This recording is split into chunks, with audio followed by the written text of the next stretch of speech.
Good morning, students. Now we are studying our sixth chapter, Physical and Chemical Change.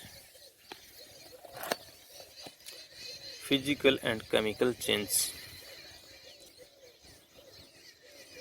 We have many substances around us. हमारे चारों ओर बहुत अनेक प्रकार के पदार्थ हैं. All the substances have certain properties such as state, solid, liquid or gas, size, shape, color, smell, temperature, composition, structure, etc. सभी पदार्थों का all these substances have certain properties. इन सब पदार्थों के प्रॉपर्टीज निश्चित हैं, जैसे कि उनकी स्टेट, कोई सॉलिड है, कोई लिक्विड है, कोई गैस है. सभी का size, shape, colour, smell, temperature, उनका कंपोजिशन यानी किस प्रकार के कंटेंट्स से उनका फॉर्मेशन हुआ है, उनका स्ट्रक्चर, ये सभी के लिए फिक्स होता है. कैसे? When one or more properties of substance become different, we say that change has taken place here in it. जब किसी पदार्थ की एक या अधिक प्रॉपर्टी बदल जाती है तो हम कहते हैं कि यहाँ पर परिवर्तन हुआ है. जैसे हमारे पास आइस है, आइस तो सॉलिड है और आइस मेल्ट हो गई, लिक्विड बन गया, तो यहाँ स्टेट चेंज हो गई, temperature also changing, okay, and the shape also changing. So that if one or two properties are changing, we are saying that the change is taking place. We know that ice melts to form water.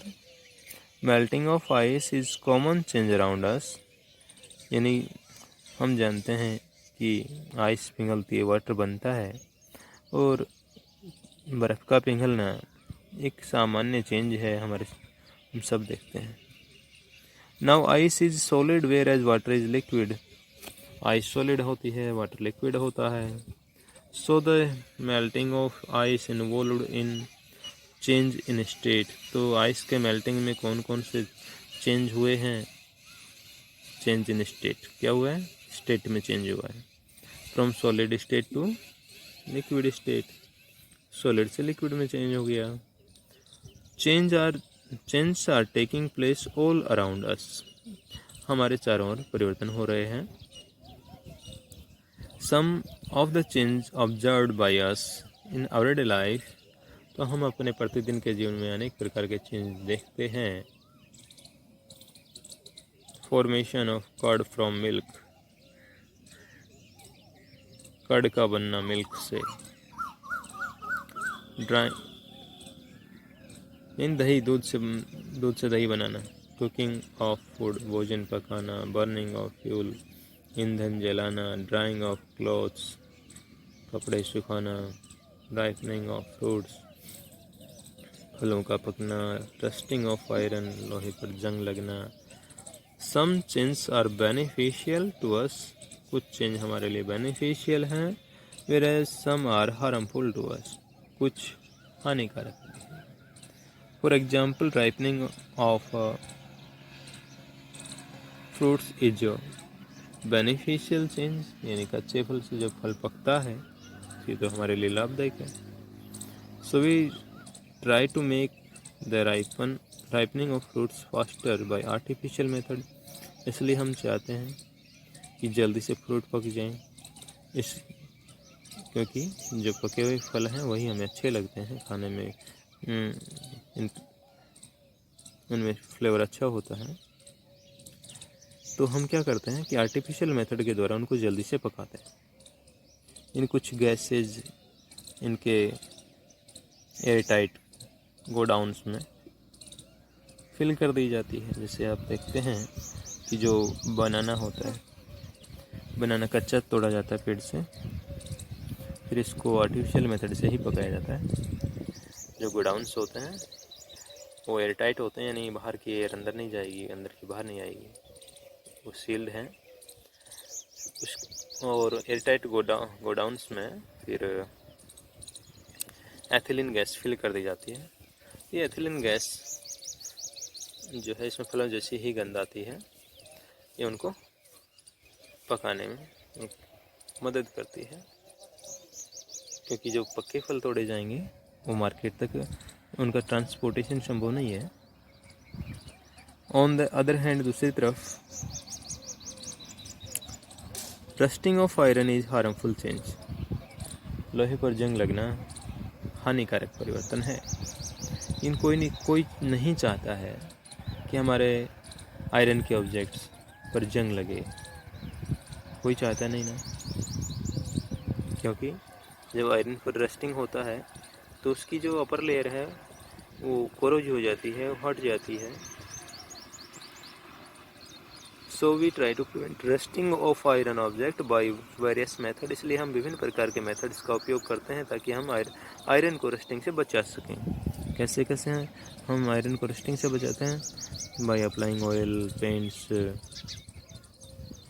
by other methods like galvanization we will study in this chapter.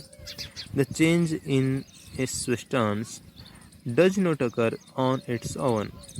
यानी पदार्थ में परिवर्तन अपने आप नहीं होता है। There is always a cause which bring about a change in a substance. यानी चेंज करने वाला कोई ना कोई कारक जरूर होता है। For example, ice does not melt on its own to form water. कि आइस अपने आप नहीं पिघलती है, यानी जो बर्फ है वो अपने आप पिघल करके पानी नहीं बन जाती है। I must be given some heat to melt and change into water. बर्फ को कुछ हीट दिया जाने की आवश्यकता होती है ताकि वो मेल्ट होकर के वाटर में बदल जाए। Thus heat is the cause of change of state of ice from solid to liquid. इसलिए यहाँ पर आइस को लिक्विड में कन्वर्ट करने का कोज क्या है? हीट है। Type of change, physical change, chemical change. First of all we have to know what are the physical properties and what are the chemical properties.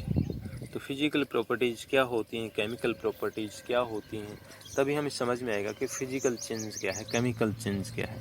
Physical properties means the properties of a substance which can be explained by seeing, by touching, by smell of a substance.